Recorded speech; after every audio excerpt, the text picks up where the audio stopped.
Okie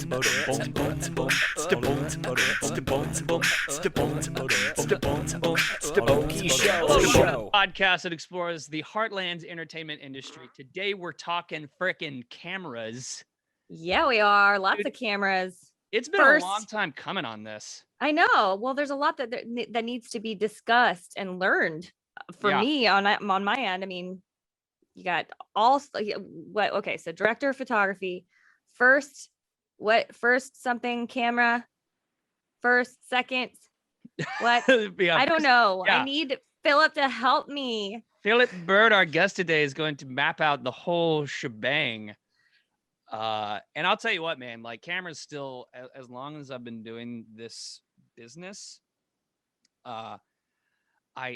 cameras still confuse the hell out of me. I mean, goodness. Well, I am honestly afraid of cameras. If I'm going to be truly honest, I've been burned. Like, especially the cameras on your phone. Yeah, like we all know that the cameras, like if you're on TikTok, it's looking at you while you're on the toilet, you know it is. Yeah. Or if I always worry about apps being open at wrong times. Right. Or like I somehow have Snapchat up or like, I don't even know. And I don't even use Snapchat for anything terrible. Literally, it's just my kids sent to my parents, but I worry about that. I've been burned. There are too many cameras. I don't know why. Burned. There are too many cameras. First of all, there's cinema cameras that are confusing all in their own way. And then there's just the cameras of our everyday lives that are constantly desperately trying to sabotage us. Light it on fire. Burn it with fire. Burn it with fire. They're talking to you, the NSA. You're hearing us right now. Well, I have a tale to tell. Okay. Ryan, if you want to hear true horror, this is a tale of woe that has to do with cameras. Listen in. This is a tale of how the camera that I thought was a safe camera on my phone was not. It in fact was not a safe camera. So, have you ever been on the app Rover? No. You'd think that the dog walking app Rover would not have anything to do with cameras. You would think that sounds like a very innocent app. It is. Like, I don't think dog walking and oh my God, no. In general, it seems to be pretty innocent app, you know? Hey, come walk my dog. Hey, my dog needs to be let outside. Hey, come groom my dog. Hey, can my dog stay with you? Those are the basic things that one would find on Rover. Right. However, if you are me, and if you are trying to... There's an exception to every rule, and that exception is called Kelly. Yes. So if you were me, you would accidentally, maybe somehow, oopsie doopsie daisies, post a picture of yourself. How would one say, unclothed a little bit? Oh, no. A little bit, because somehow, some way, one of those pictures that your husband thinks is a cute idea to ask you to take, and you don't do that, then you take one, and you're embarrassed, and you're like, this is stupid, and then you send it to your dog sitter on Rover. Oh my God. Dude, that is I will say, like, I feel like that would totally happen to you. You could, like, or me. I died that moment. I had met this lady. So you took some seductive, trying to spice up the marriage. We're gonna say boudoir photos because I was clothed. Right. Technically, there were no peaches involved. 10 years. Yeah. And I have 3 children. So, and I recently lost a little bit of weight. So I felt decent. Okay. And, you know, sometimes you wish you could have taken pictures the last time you felt decent and you didn't take them. And so this time I thought I will. And then you forget that they're on your phone. And then you need to upload some photos to your dog sitter of what the dog looks like and like some information to your dog sitter who you just met, by the way. And you don't know her at all. Hey, yeah, wrong bitch, bro. Yeah. accidentally Oh, no. shot her a photo of me in some laces. And Well, I hope that you were like looking at the camera, like directly into the camera. no, it was a over the shoulder into the mirror. I was getting all cinematography up in this. I was trying to be classy. It was trying to be boudoir. I straight up sent this poor woman a picture of me in just, I looked like a big old hoe bag. And it was terrible. And I was horrified. And I immediately messaged her. I was like, I am so sorry. And I tried to delete it. And fun fact for anyone who wants to know, you cannot delete those. You can't. So that is on Rover forever now. They're just up forever? Yep. That poor woman has to always and forever in my messages unless she deletes me or blocks me, I guess. But but she didn't. She was. So that's a note for the Rover execs out there. Listen, please Rover allow guys, deletion of videos and pictures because I can't be the only person who has done this before. You gotta let the dog sitters erase the boudoir. You gotta pictures. let them delete it. You gotta let them delete it, please. Oh no. So no, the answer is no. I spoke to some people at Rover. The answer is no. And then I just profusely apologized to the poor woman for assaulting her eyeballs with me, and then sent her the rest of the stuff with my dog. And she. So I love that you scarred the woman for life, and then you just soldiered on. Like, oh yeah, here's Dexter. By the way, so sorry about me. So sorry. But she was so nice. She was like, girl, I have kids. She was married. She had children. She was like, girl, you look fabulous. You just rock it. And I was like, oh my gosh, you're so nice. And I feel so bad about myself right now, but you're making me somehow feel really good. That's real women. That's real women and feminism right there. Women empowerment. When you send a nudie to your dog sitter and she says, you look good, girl, go show that to your husband. Yeah. Turns out Dexter didn't get along with her cat very much. So it was a separate issue that we couldn't use her again. I'm going to tell myself that, not that she just decided I was crazy and didn't want to speak to me anymore. I got to tell you, though, you are not alone, because the fact that I have not accidentally sent something to some rando out there is a work of pure miracle. And I think I speak for most adult people of the 21st century. It's got to be a typical, like everyone's kind of had that happen to them, right? I feel like every time I sit down on the John and open up Facebook, I'm rolling the dice. This is literally like, okay, I go back to like understanding why pinups exist, because no one else is getting sent those pinups. You have to go get them yourself. That is just for you and for all of the other soldiers in your bunker. If they decide to take a little peek-see. Yeah, exactly. Oh my goodness. It was horrifying. I don't trust cameras anymore. I don't trust cameramen. Because I was my own cameraman, so I don't trust myself. You are your own worst cameraman.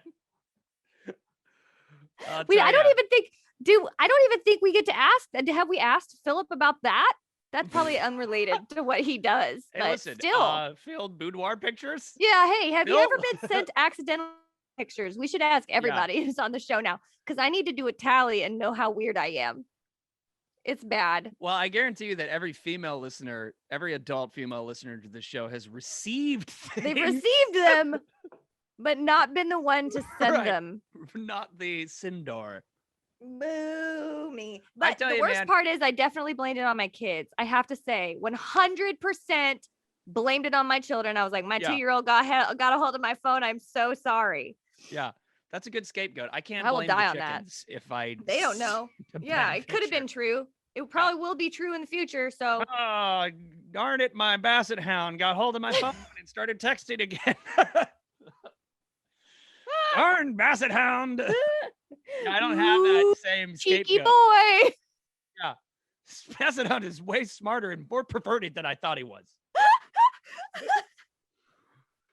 Well, I don't know how we're going to segue to Phil. You can't other than just don't trust cameras. Don't trust cameras unless it is controlled by a very well-trained camera operator. Which is why we're here to talk about. We're here to talk about good cameras. Good camera operators. That's right. That have dedicated their lives to the skill of focus and framing and slating and all that other good stuff that does not involve dog sitting apps. Send in nudes. Jeez. Oh man. Thank you. That's amazing. I'm glad I got that off my chest for the world now. I feel for better. The listeners, just let that marinate through this entire conversation. You know what? Background Jesus is forgiving me for that. So hey man, you guys are married. He's all about it. He's Aaron was like, Aaron was just jealous that I sent it to her first on, and I was like, because I had hesitated and not sent it to him. So I hadn't shown him yet. She beat Aaron to the punch. She saw it first. He was mad. So they were dog sitter approved then. Yeah, they were. All right. Well, on that note, let's go to our conversation with Phil Byrd. It's finally happening. We finally are getting you on the show. We've definitely talked about this and put this off for, I think, years now. So Easily it's been years, because you and I have shared, I don't even know how many sets. We've literally been working about the same amount of time, right? I think the same year we started popping up on sets together, because we popped up on that Tanner job together, and that I've saw you ever since. Like that's man. Yeah, and that had to have been at least 10 years ago. Yeah. Wow. Oh yeah. Wow. Have you counted your movies on your IMDb recently? I actually so I have a list of movies and then TV shows, and I'm up to I think I cracked 50 movies, either 40 or between 40 and 50, somewhere around there, and then TV shows I'm on like 20 or something like that. All right. Now blow him out of the water. Come on. Oh no, I think he got me. I don't know, man. You're on every set around. Yeah, that's what we were trying to figure out. We're like, he's probably got like a lot of credit. I mean, you've done stuff for. I know you. I actually know you. Yeah. So that tells you. I mean, if you've been around for me. You've done a lot of stuff. Yeah, dude. A lot of stuff. Well, you've DP'd for the audience. Like Phil here has DP'd. We've been friends for a long time. How many of our sketches have you shot? Like you've been the actual DP many. for? Early on, it was all of them, and then we get busy and you find different people. But it's lots of random skits. We did some promos together. We did. Oh man. We did some random music video together. Oh my god! I totally forgot about that. Let's save that story for later. We're gonna we gotta tell this. Is that a good one? We did Market. This weird client. It was a client that called us and hired us to do these weird music videos. Still one of the weirdest jobs That's awesome. I've ever had. It was. Oh screw it! We should just tell the story now because it's just so weird.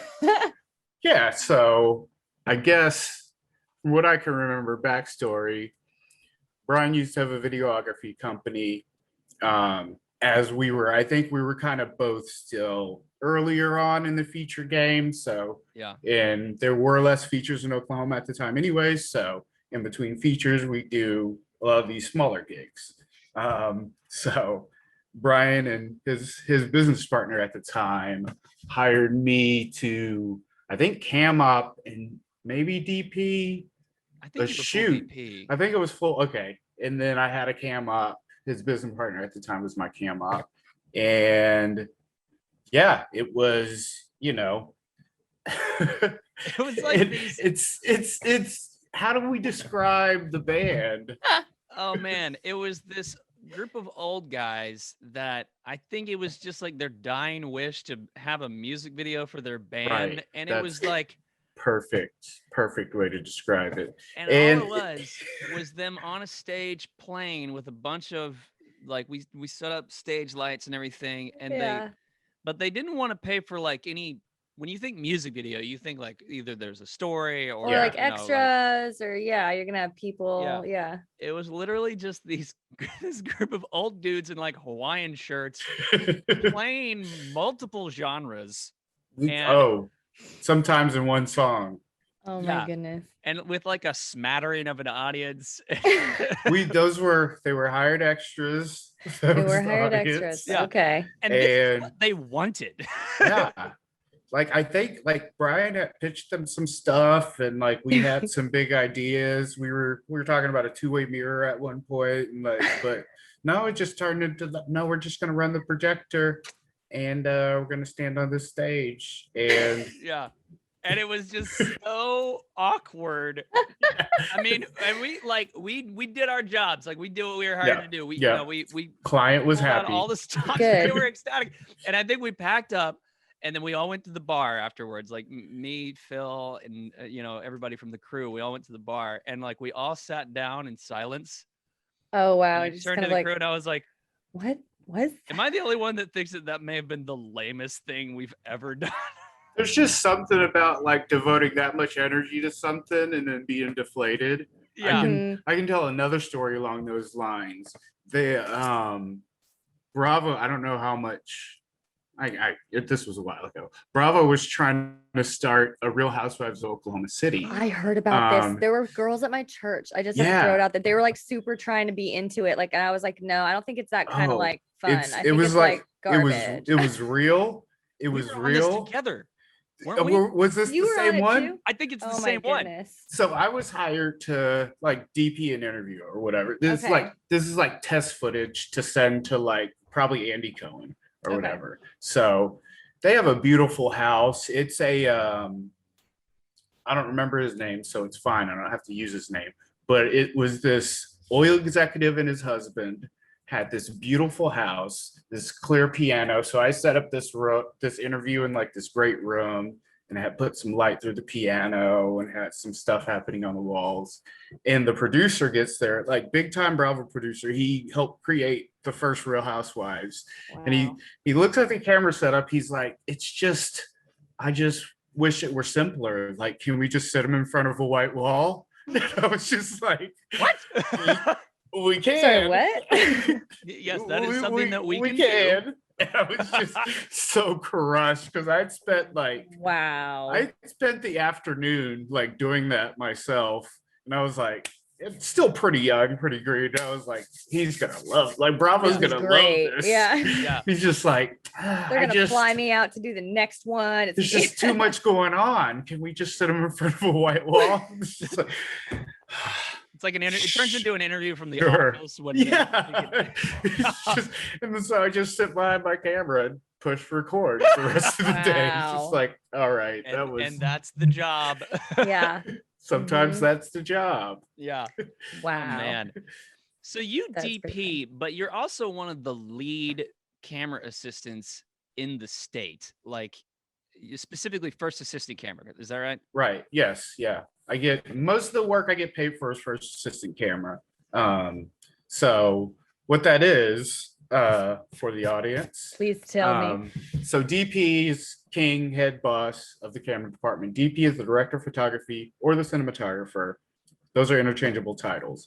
Just below the DP, you have usually just on larger budget things, you have your camera operators. And they do just that. They just operate their camera. So the DP can sit and look at two cameras at the same time. He needs somebody to operate them.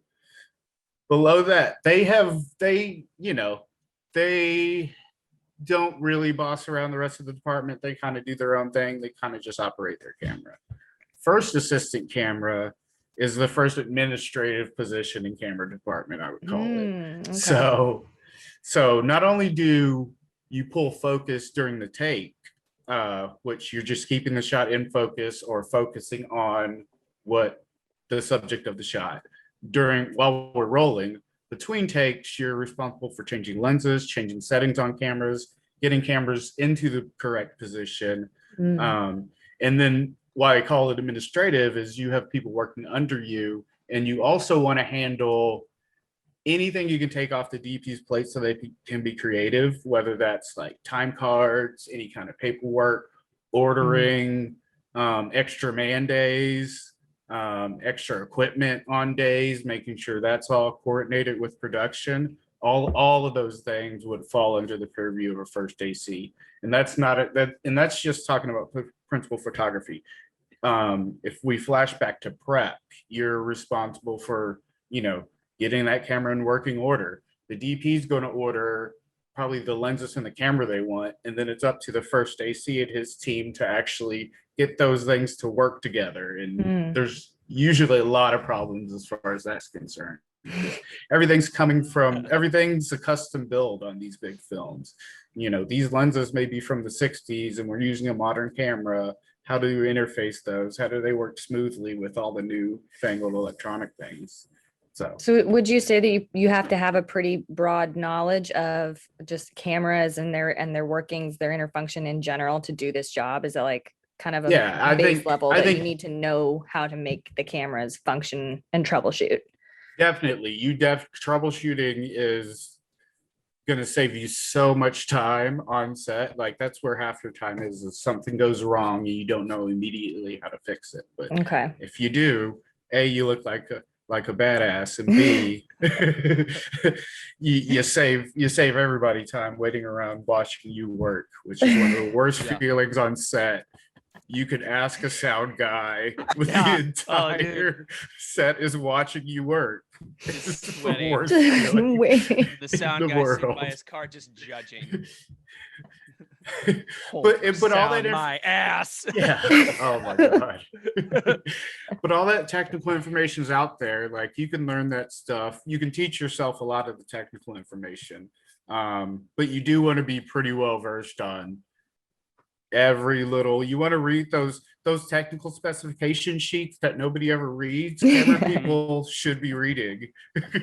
Oh, dude, I'll tell you what, man. The value of manuals. Oh my god, so underappreciated, especially like in film school, I feel like. And then you get into the field and you're like, dude, all the pros just obsess over those manuals. Yeah.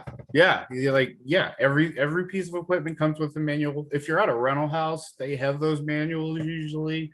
Most of the time you can download them. Like, don't be proud to read that manual, even if it's something, even if it seems like a simple tool to use. Like there may be something in that manual that sparks something in your brain, like a troubleshooting tip or something that is going to come out of reading that manual. Yeah. So let's take a step back and talk about the echelon of the camera. Right. Yeah. It's kind of funny. Like I think that a lot of people have this notion that the DP is it's just that's it. Is the guy. Yeah. And it's really the first AC. So kind of map that out of chain of command. So chain of command,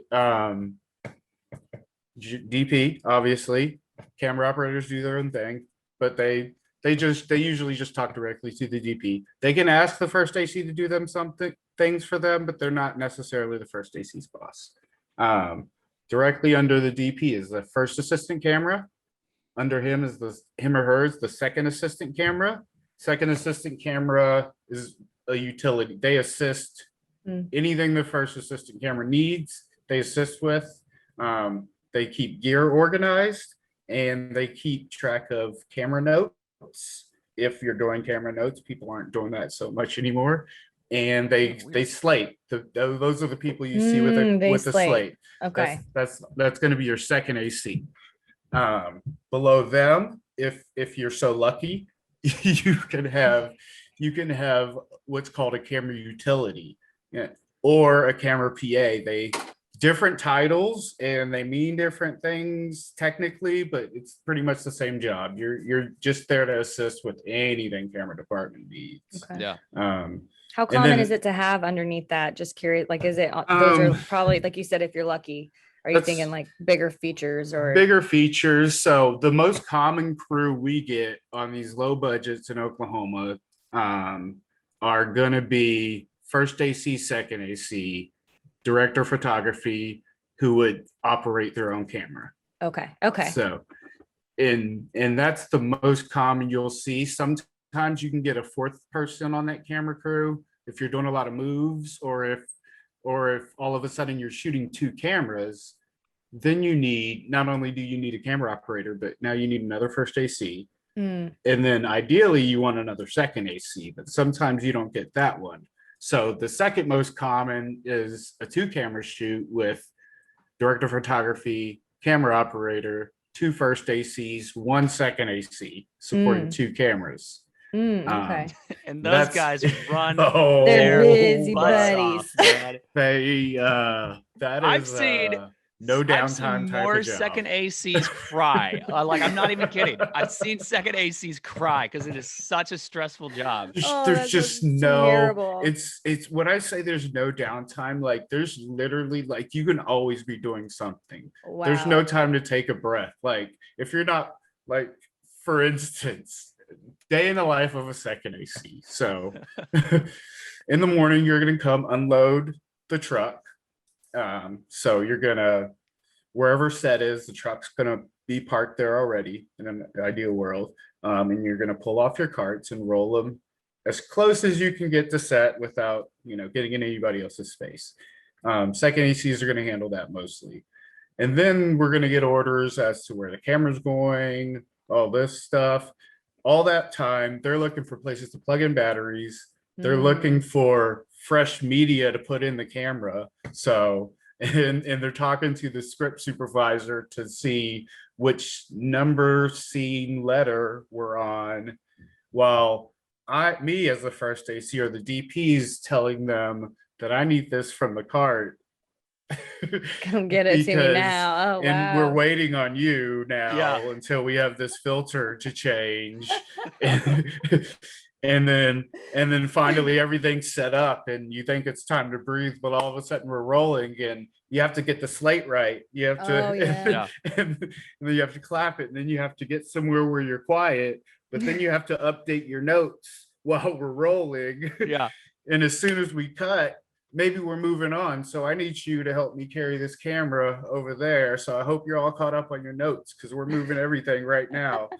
Like that is and now it's time we need to reload the right. This camera needs a new disc. It's that for 12 hours. Oh man. Well, that's the funny thing. Like the camera department, a lot of other departments, they do their job and then there's a waiting period.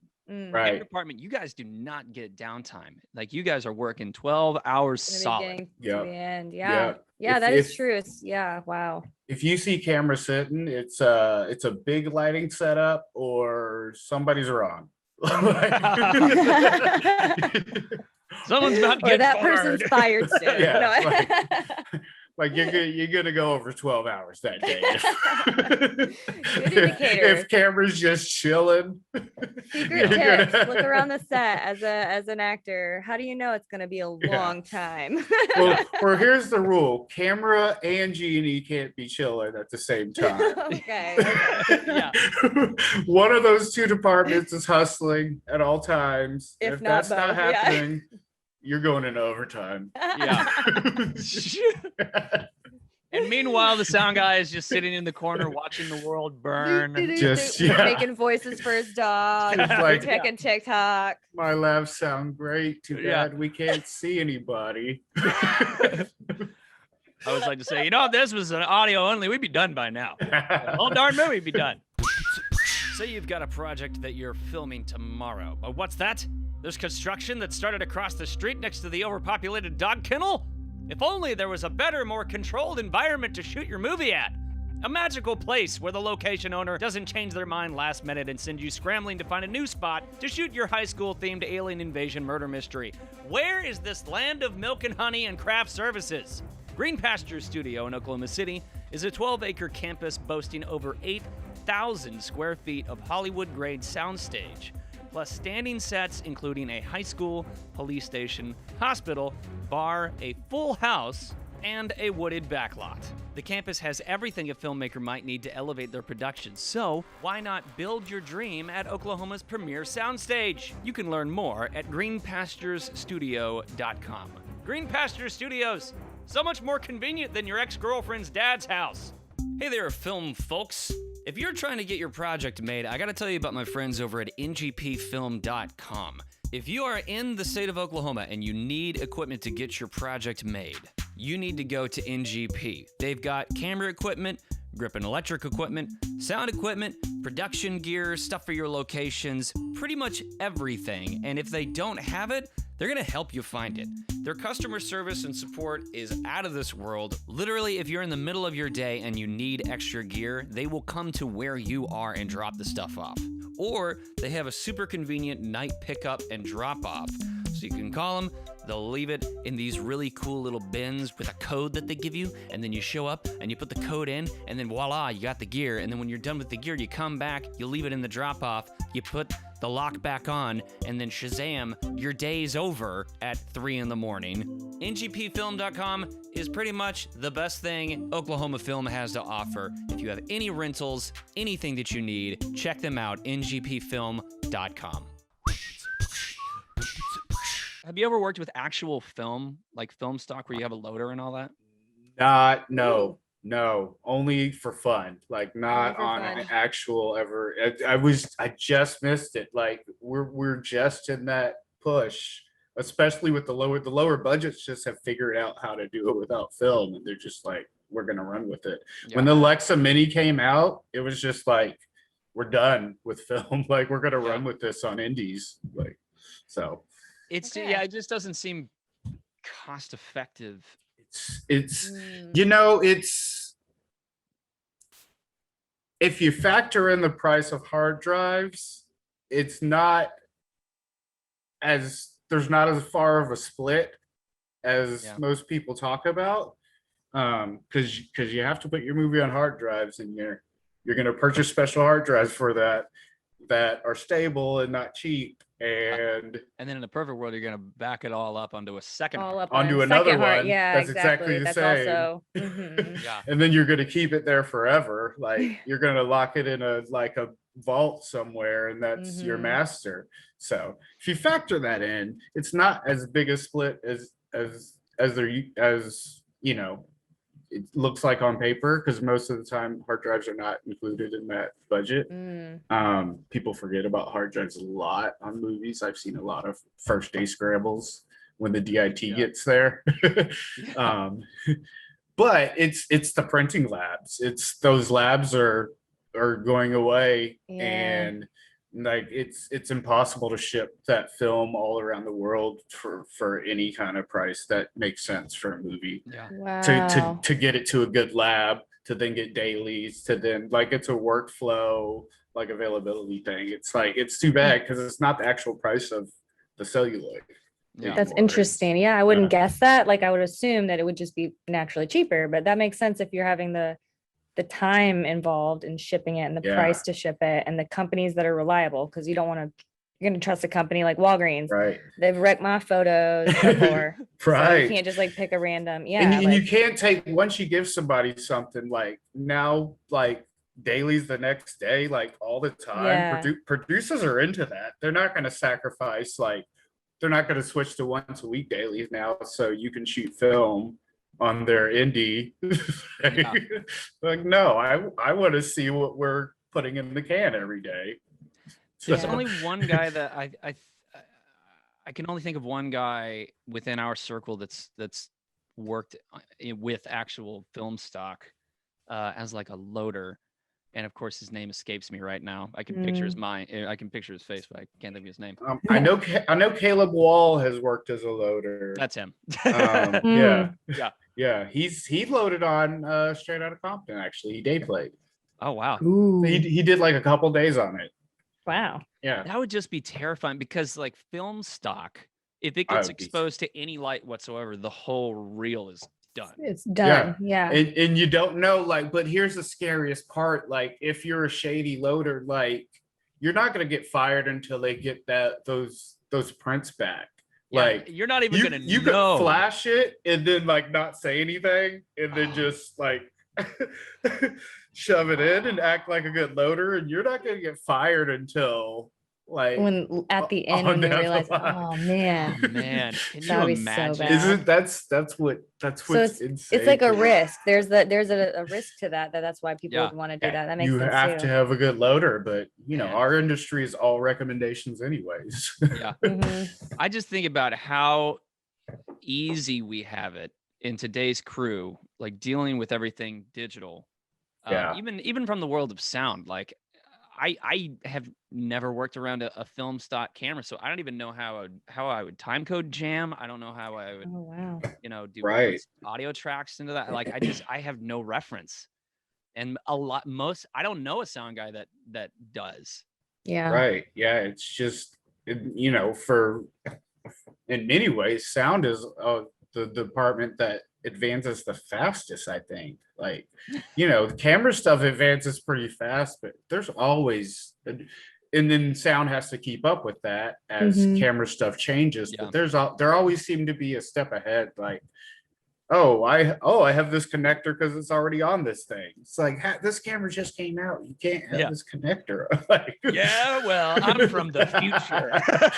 Sound guys are all from the future. Yeah, it's our secret. Gave it away.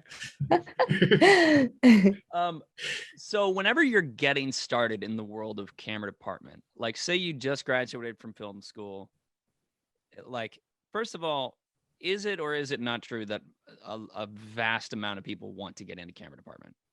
That's 90%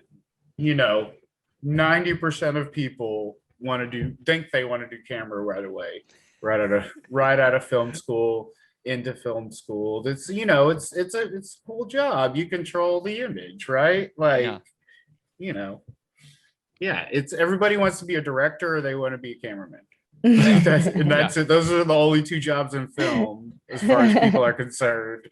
Well, I think it's because they have the grandiose image in their mind of what they're thinking is a director of photography, but no one is going to graduate from film school and become a DP immediately. Right. Yeah, unless you have investors in your pocket, like that is the only way I can imagine. Such a leap.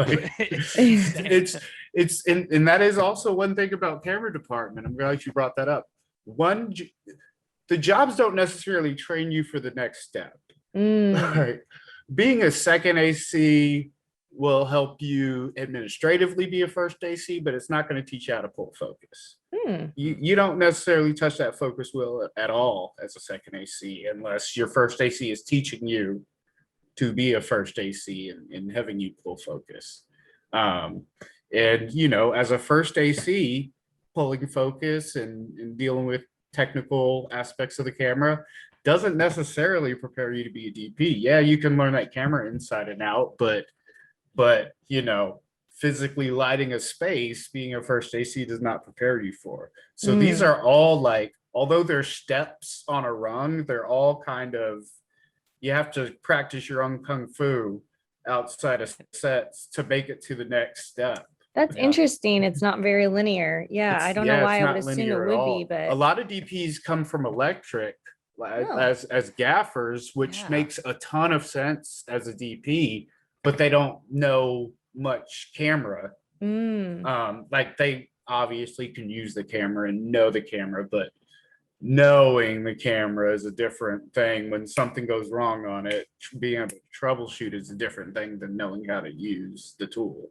Okay. So what's the fastest route, or most efficient route to becoming a DP in your opinion? Like starting from film school, what bing bong route would you take to get there? Here's just out of curiosity, or first AC even. We don't even have to go up to do something.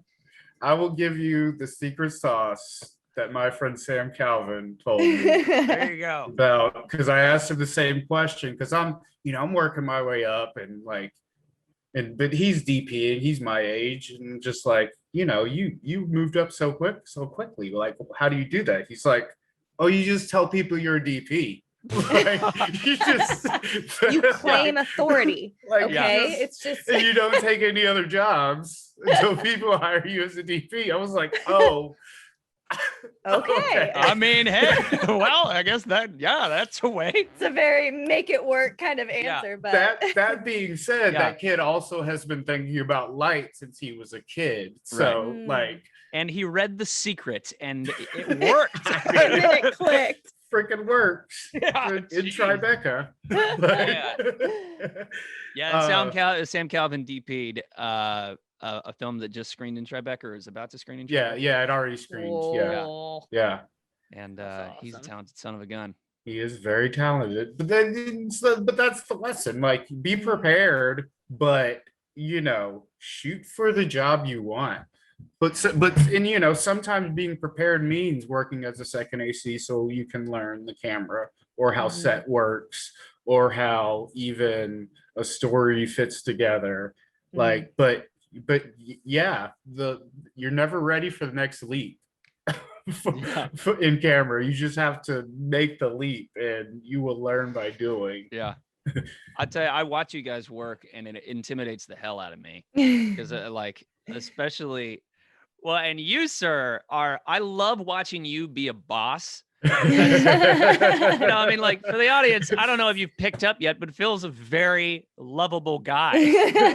Very and so when you crack the whip and you get to be boss Phil, it's awesome for me because I never get to feel the wrath. But like, it's put on the so dad fun. pants here. Oh, All sometimes right. I hate doing it too. I hate it, but Being the boss. sometimes Sucks, they dude. make you. You know, that's the worst. I've never had to fire anybody, but man.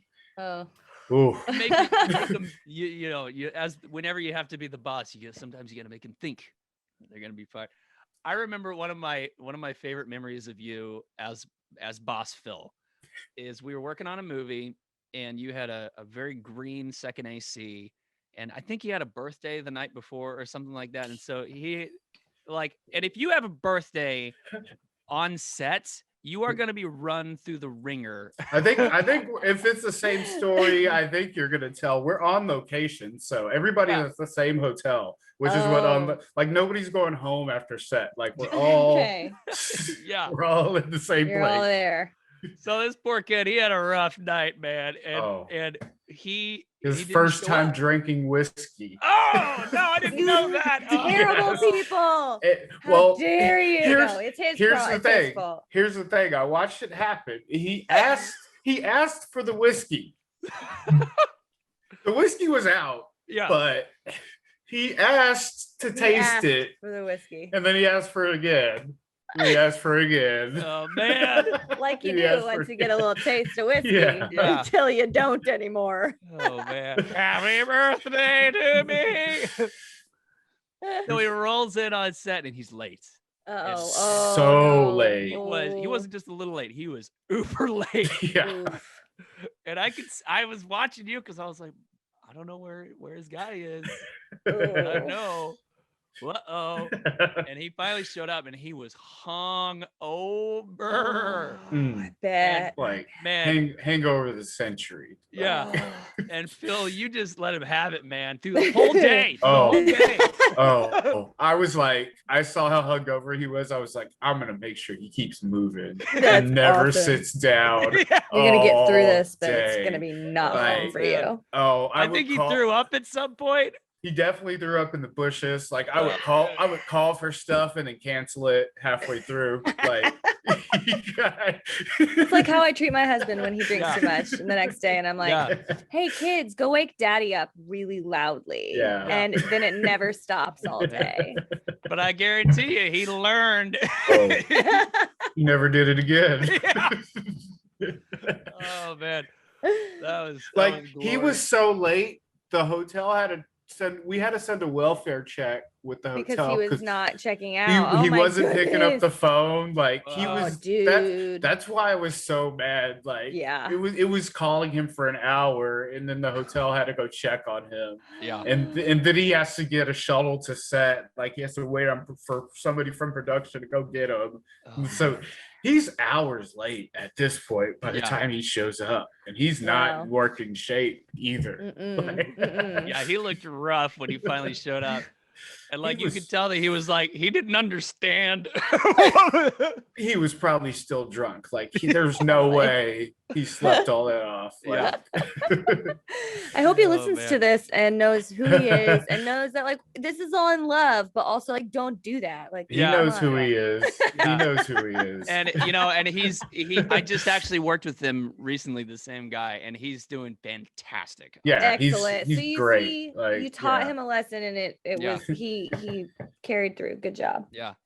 Well, and you were trained by, I got to give a shout out to Stacey Mize because give a shout out to Stacey Mize. She trained like our generation of camera guys. I feel like she trained them all. Yeah, me and Stacey started on the same movie. She was the first AC and I was the second AC. So, and now she's working with Saturday Night Live doing she's working with everybody in New York right now. That's pretty cool. She does a lot of the pre-tapes for Saturday Night Live. So ooh, how fun. And then like really commercially type stuff, like so that's she's killing it. Yeah, nice. She's doing great. She's got a great legacy that she's left behind. Oh yeah. Hopefully someday she'll grace us again. That'd be fun. That would be fun.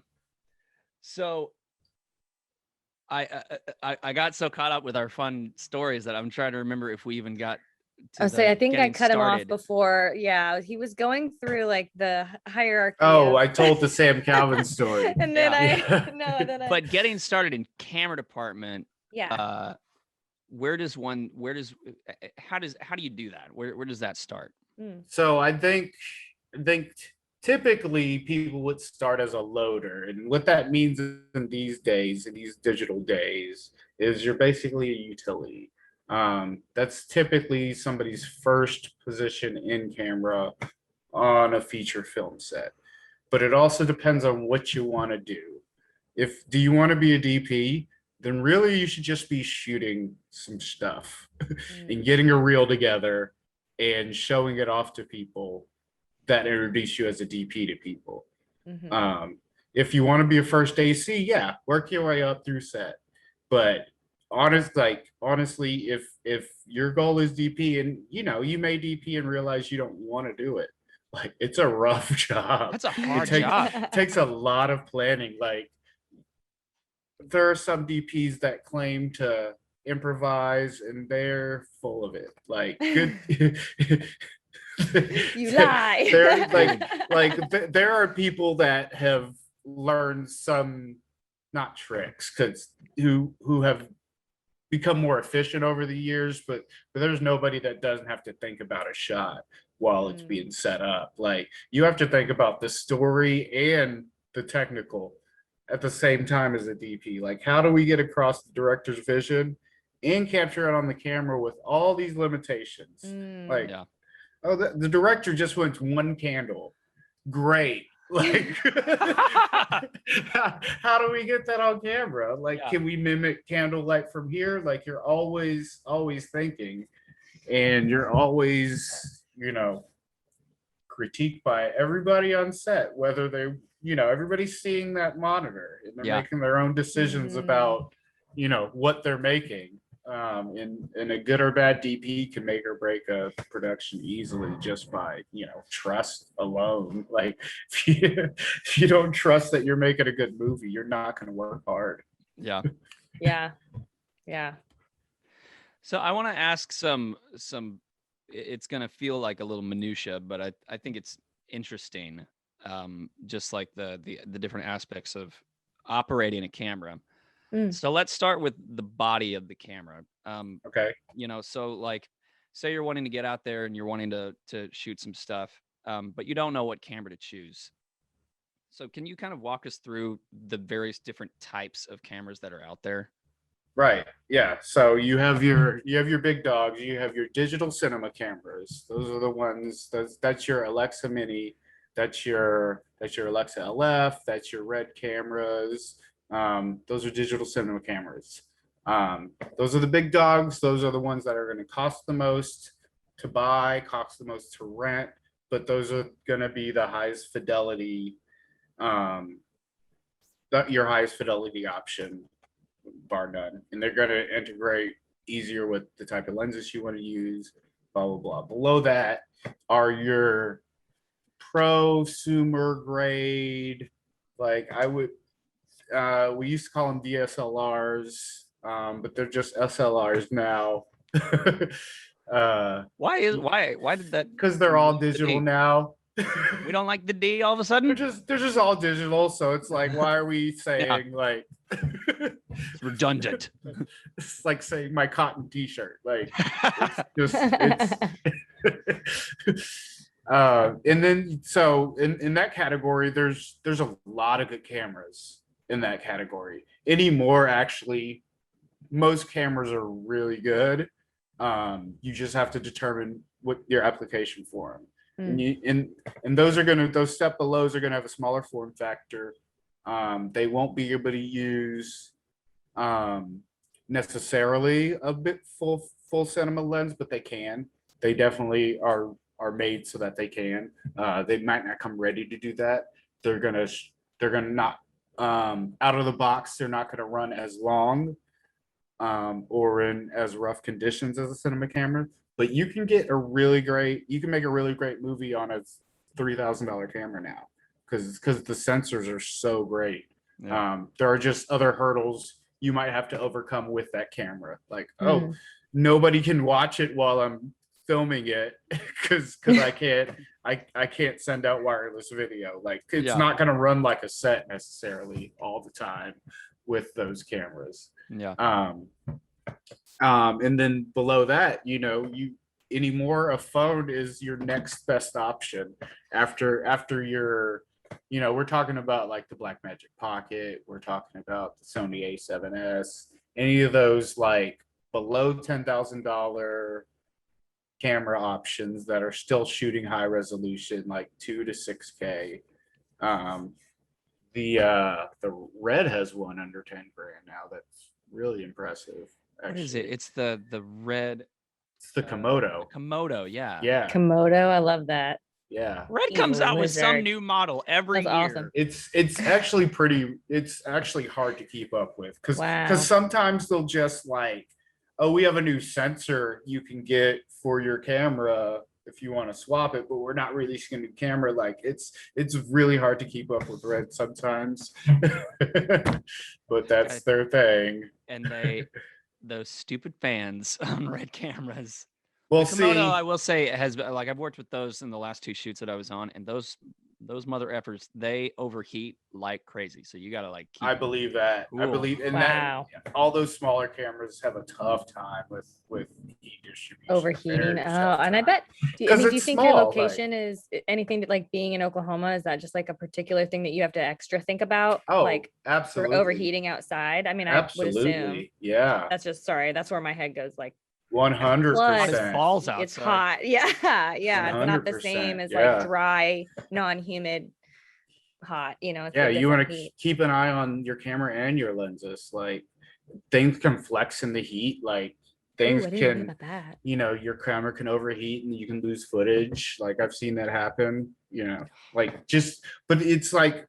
just like you said, if you're just thinking about that, like, okay, we're out of the scene. I can put my camera in the shade or get it in this trailer and these lenses need to acclimate to this temperature. Like we're going inside next. So maybe I can get the lenses inside first, but always thinking about stuff like that. That's a first AC actually.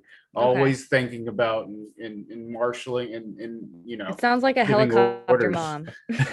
Basically is. It basically is. She's just kicking in on people all day. The other you've got like the mom is hovering, but then I'm like the hands off. Like maybe I'll call myself the DP because I'm a little more hands off. Yeah, there you go. I'm the DP of the family. You're walkie mom. You just say what you want on walkie. Where are you? Yeah. Go check on the other children.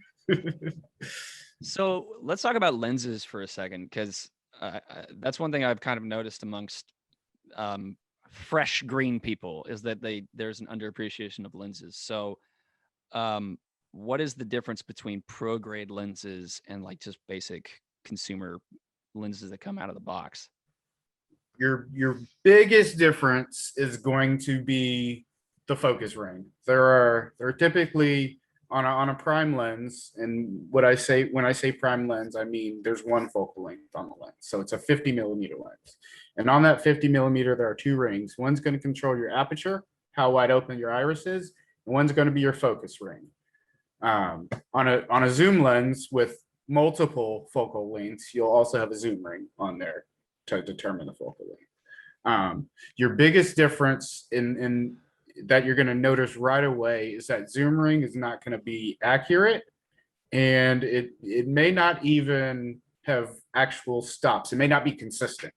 One thing cinema lenses really dial in is because zoom is going to be so critical because of another reason we'll talk about in a second, is that zoom ring has to be it has to move the same amount every time, and it has to not slip and not jam, and it has to be consistent every single time. And that takes more engineering and better materials, and that's going to cost more. The other thing you're going to notice is how fast the lens is. And when I say fast, that's how much light the lens lets in. And that's determined by a number. It's T stops or F stops. And the lower the number, the more light the lens can let in, which means the darker you can shoot the lens. But which also means the thinner the focal plane you can get. So the real cinema look you're gonna get from the more expensive lenses are because you can open the aperture wider and let in more light, and the background's gonna fade out and be out of focus, but your subject's gonna be in focus. That's essentially the cinema look. That's what you don't get on television or with sports or with even these kind of cameras. Like you look at it and everything's in focus, right? So but cinema lenses replicate our eye, like, so we can focus on a thing and everything else fades out into a defocused, hopefully beautiful little background. Wow, I did not know that. That is fascinating. Yeah.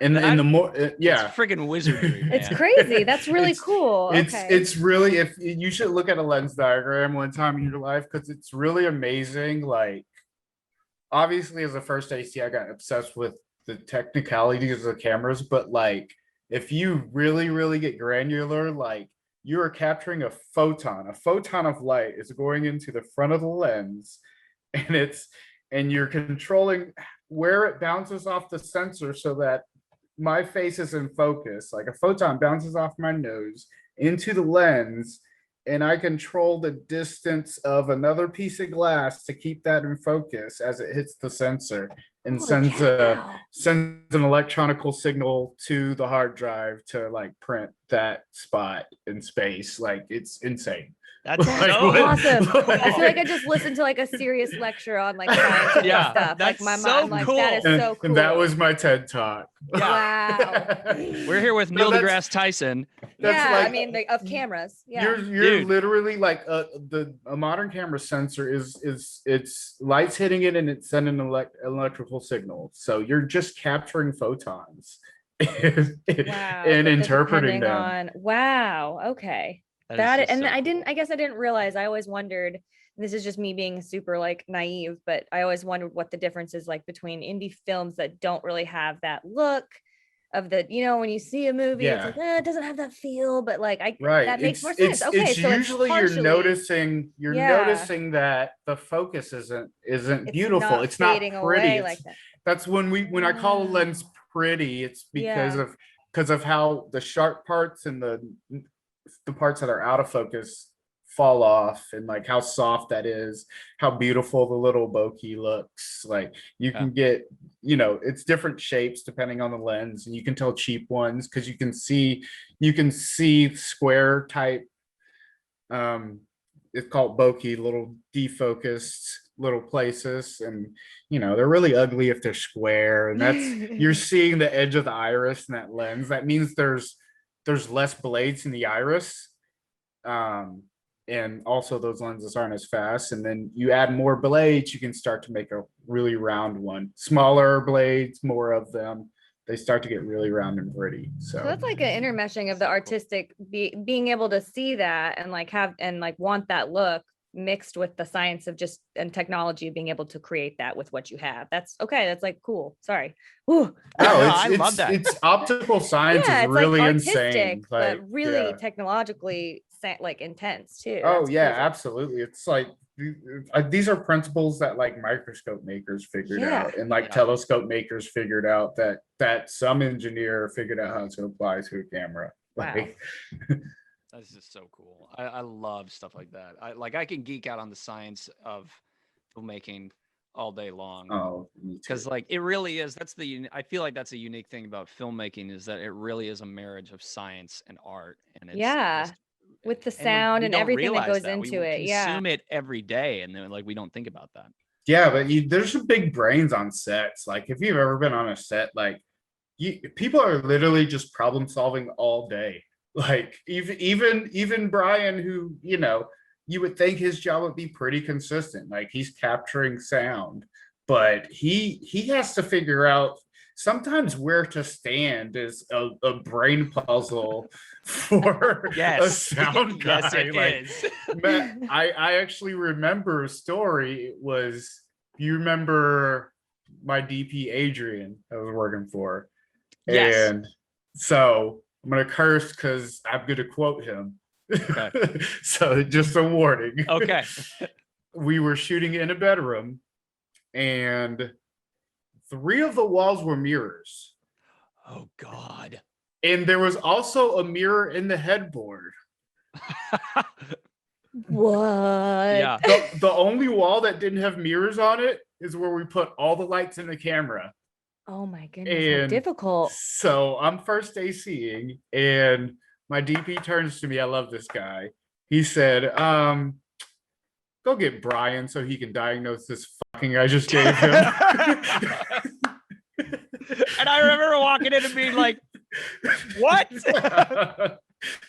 Like, that's hilarious. An impossible situation. That's true. You gotta like, and then now Brian's brain has to just okay. He needs to be thinking about this. Yeah, this is what we're doing. Jeez, yeah, we made it work. I think I ended up using like a plant mic or something like that. I'm pretty sure you did a plant mic, and then you may have laid next to camera with a boom, like just as close as you could get, like. Concealment. Yeah. Just like trying to set ninja it out. Oh man. Yeah, that's another really fun thing for me as a sound guy. It's so fun to like the interaction. That's why like it's so important for the listeners. It's so important to get along with the other departments. Absolutely. Because, you know, whenever Phil and I are working together, like we work together enough now that we have a really great shorthand, like we just communicate really well.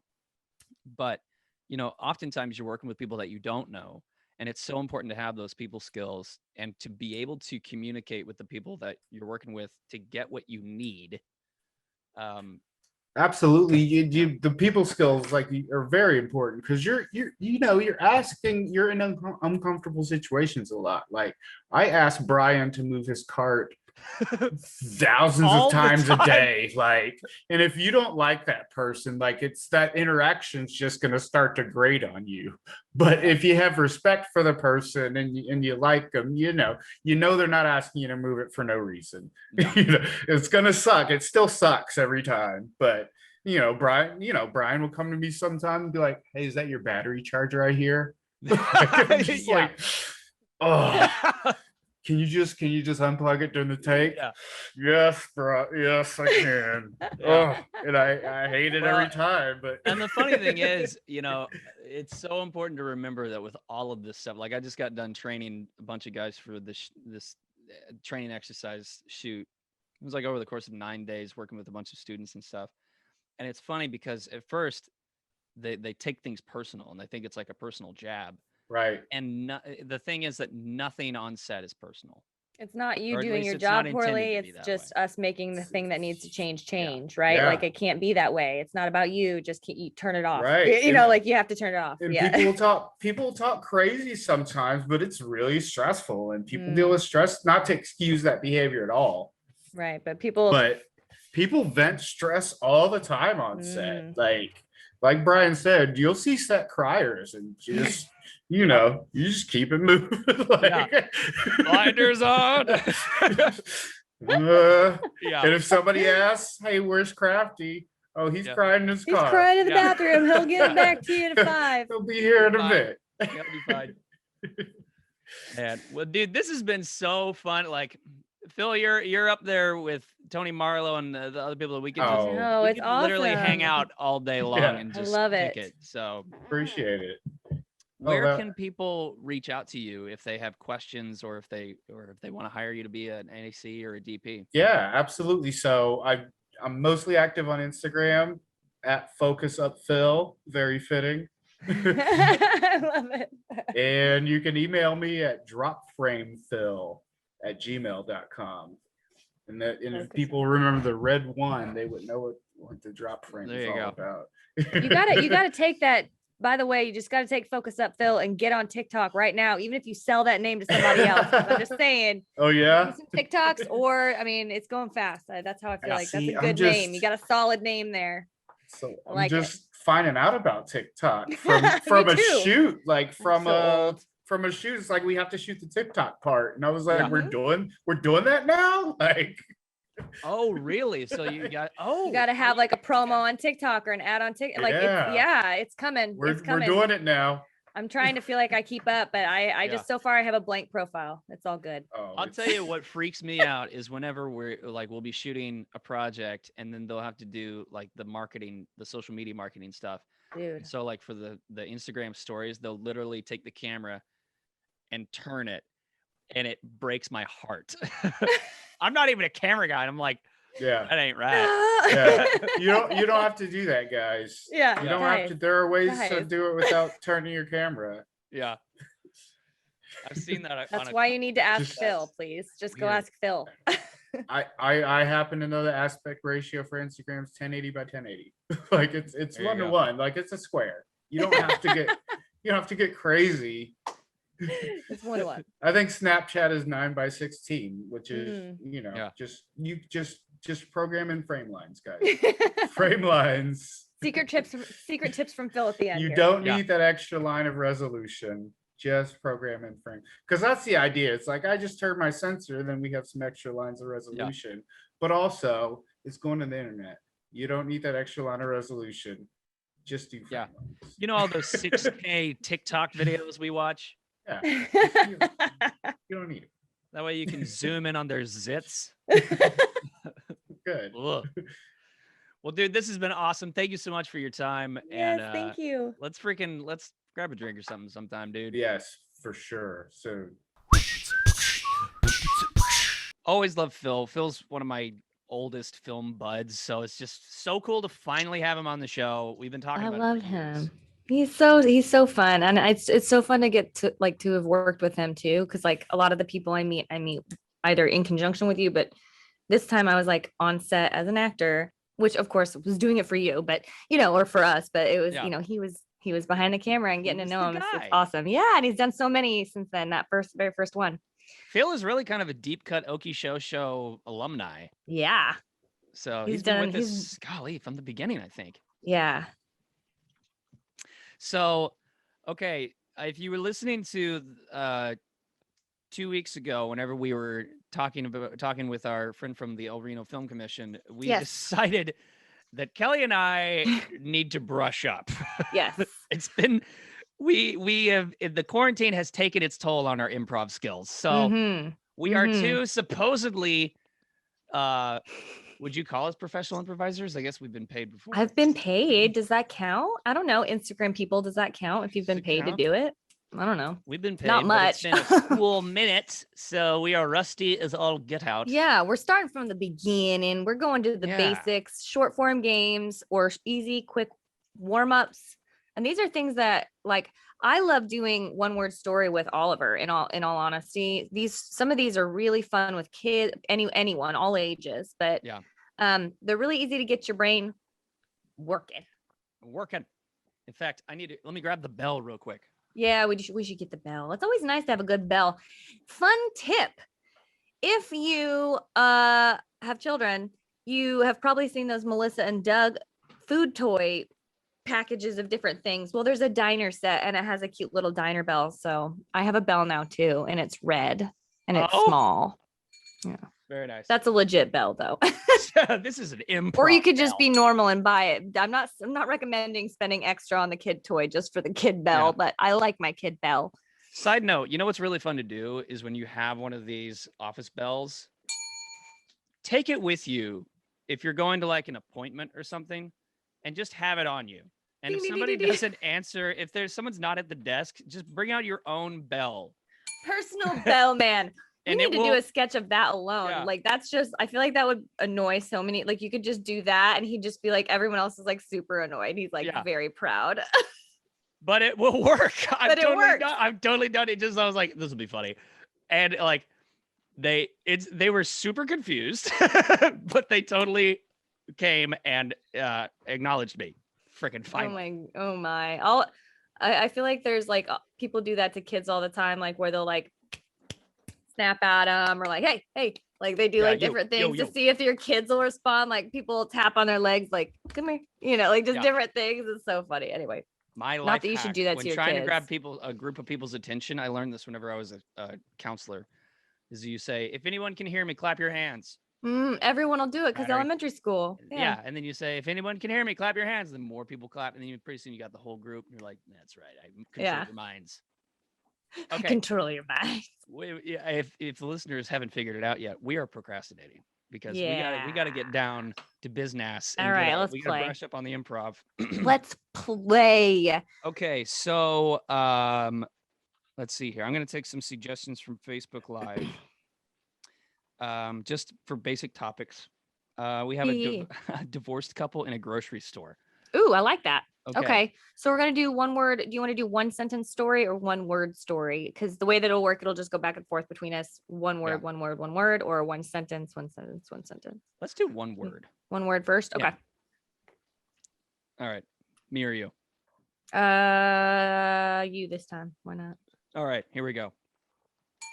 Once. Daily. Two. Angry. Humans. Went. To. The. Grocery. Store. Together. Though. Angry. And. Constipated. These. People. Needed. Some. Prunes. So. They. Picked. A. Bushel. From. The. Shelf. To. Purchase. After. Arguing. Vehemently. About. Vlogs. The. Couple. Purchased. The. Prunes. Without. Their. Pants. Of course. And scene. Words. Yeah. So a couple went to the grocery store, got some prunes, and then they argued about vlogs and then bought them without their pants on. I assume because the pants came off in the midst of the argument.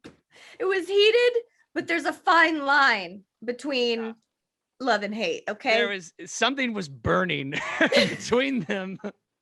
And it was the need to poop. Why is that? You need to poop. They're buying prunes. Why are they buying prunes? Oh, is that what you use prunes for? Is pooping? They're yes. Oh, see, you don't have young constipated children, do you, Brian? I did not know that. A bushel of prunes. A bushel of prunes for your crammed butthole. What is it about this show, this episode? I don't know. Going off the rails. I always talk to my son about how like potty humor is cheap humor, and then I am a horrible hypocrite. Oh, I am the worst. I'm a horrible hypocrite. I think it's hilarious. But this is a very good example of how like we can sometimes not know where we're going with that. Yeah. Like you can very easily tell, like we didn't know where the direction of that story was going to go. We knew that we were supposed to be arguing at some point, but like you can't control it. And so to try to go along with it, even if you don't quite maybe understand like that I was going for prunes for constipation and you were going for like prunes and talking about like vlogging about prunes, you know what I mean? Like, yeah. It's a good example. But we and we finish out the scene. Yeah. And you don't bail. No matter how off the rails it goes, you don't bail. My, of course, was the bailing. I did. I bailed at the end. I jumped off that dying That was more ship. Me bailing for you because you did 2 words instead of one. Because I did 2 words. I was win. gonna do of course. Like I was gonna say like I couldn't think of another one word for like obviously and now I can, but I couldn't at the time. Well, let's just tell you how slow my brain is. My brain is sludge slow right now. Let's try another one, but this time we'll do one We'll do sentence sentence and see if we can. Yeah, let's see if we can get the story to a more focused place with the sentence. And if not, we can go back to one word, or we can, or vice versa, do more stories and then. Yeah. Yeah. All right. So we're at the DMV with a drug dealer. This is Okay. courtesy of April Chomp Film. Okay. Oh, drug dealer and customer. Drug dealer and customer at the DMV. And we're telling a one sentence at a time story. Yes. With those things in mind. We don't even have to be that specific if we don't. We could take it, but That's right. Let's take it. Okay. Yeah. So one sentence story starting in 3, 2, 1. In a dark, dank, dismal room, there sat 2 people.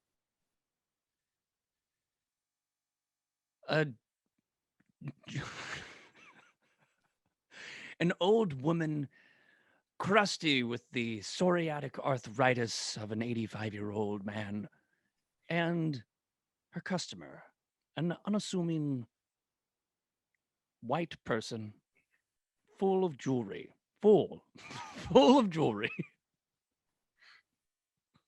The jewelry was from Claire's, so it wasn't expensive, but it had the idea of being gaudy.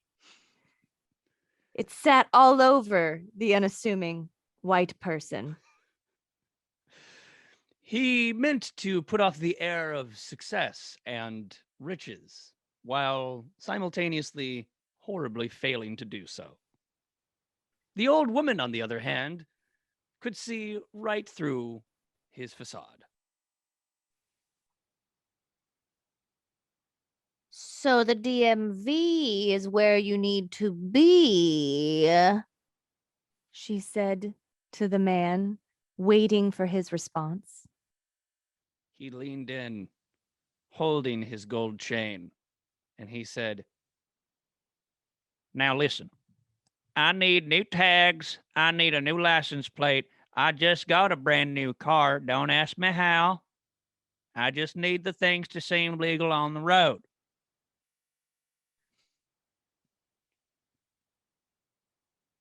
The woman wondered if this person might be signaling something to her, something that only a certain few knew how to do.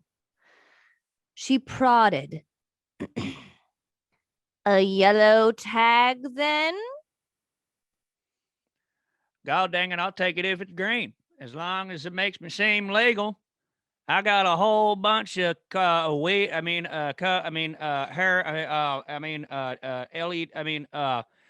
I got stuff I need to haul. This is, in fact, was the right man. She'd been waiting all day for his arrival.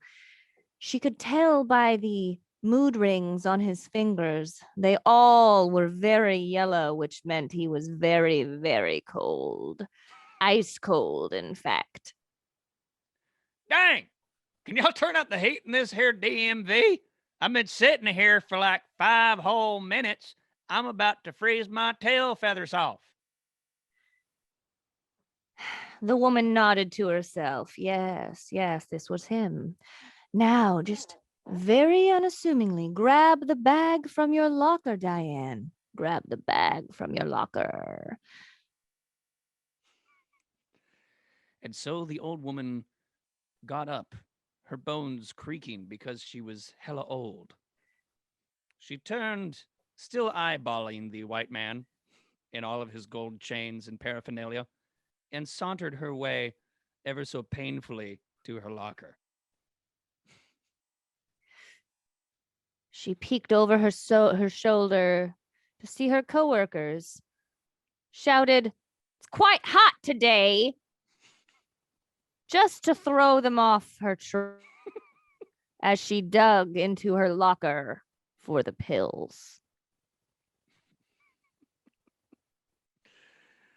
The white boy with all the gold chains stood waiting expectantly, hopefully for a receipt or some kind of paperwork or just something that he was there at the DMV in order to achieve the main goal, which was to get tagged so that he could drive his car, which was purchased questionably. The old woman had been doing this for too long. She read the wrong signs, and this was not her day. But she did not know this yet, so she sauntered back over to her desk with the bag of Maisel down by her side. The Maisel that needed to go to her friends at the home. He looked her dead in the eye, the working one, and she looked back, trying to send the message that she was trying to send, which was, take these darn old pills. So they were locked in an eye gaze for a good 2 minutes, and it got a little awkward. Finally, the white man said, okay, do I need to pay, or should I got some hair, I got some weed, I gotta go. Very good, she thought to herself, as the man stood up and shuffled away with the bag of pills. They're on their way, she thought, as sending her best wishes to her friends in the home. The caffeine and the pain medication is coming. It's coming. The white man with the gold chains got in his questionably purchased truck and drove away. Mere seconds later, he was pulled over by 5 police officers and searched, and quickly shuffled away to a life in prison. The next day at Bridge, Diane was not welcome. This has been a tale about how our healthcare system needs to change. Insane. That was offensive in so many ways. I can't believe I mean, was it? I don't know. That was hilarious, but oh my god. That was good. That was good. Just panhandling drug Maisel. Why did I go for Maisel? I don't even know what Maisel is, but I love it. Maisel's like, I just figured like it's like for cramping and periods, but old people don't need it, so they could use it in different ways. Like it makes sense that they'd be popping some Maisel. I legitimately couldn't think of the name of actual drugs while I was trying to do that. Like, you don't go to the DMV to get your tags and stuff. You go to a tag agency. So see, he was in the wrong place in the very beginning. Premise from the get-go. Courtney, our intern, chiming in with facts and knowledge.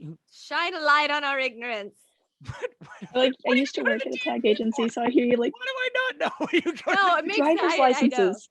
Yes, you gotta like test for your driver's license. That's DMV. right. Yeah, and to get approved for like CDLs and other bigger licenses. Well, and then you take all that agency. fancy paperwork that the DMV refuses to give you the first time. They won't give it to you the first time. Well, Courtney, you take that stuff and then you go. I just want you to know, Courtney, that unlike you, I didn't just get my driver's license. So you young person. Brian, that's the an only thing I intern can say Byrd. is you're young. You're so young, and I am not anymore. This is just like a dig on us all over again. Yeah, I just kind of like that was a backhanded slap to us. You guys right here hurting your own feelings. I don't gotta do anything. Old AF over here. Well, if you liked the tomfoolery that you Brian's hurting his own feelings. I don't even have to say anything. That's right. Yeah. It's really all, why do we have an intern other than to just to highlight our self-appreciation of self-incrimination? Yeah, to highlight deprecation. Yeah, deprecation, depreciation. Yeah. That's an accounting term, right? Well, if you liked what you heard and you'd like to be a part of it yourself, check us out at okieshowshow.com/Patreon, okieshowshow.com, and of course on Instagram, Facebook, Twitter, and TikTok, run by our very own shadowy intern who likes to chime in with her critiques. Courtney over here.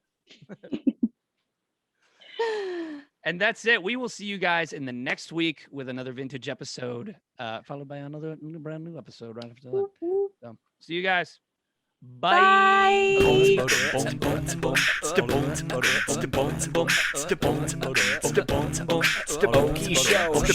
Okie Show is a mostly harmless media podcast recorded at Tower Studios in Oklahoma City.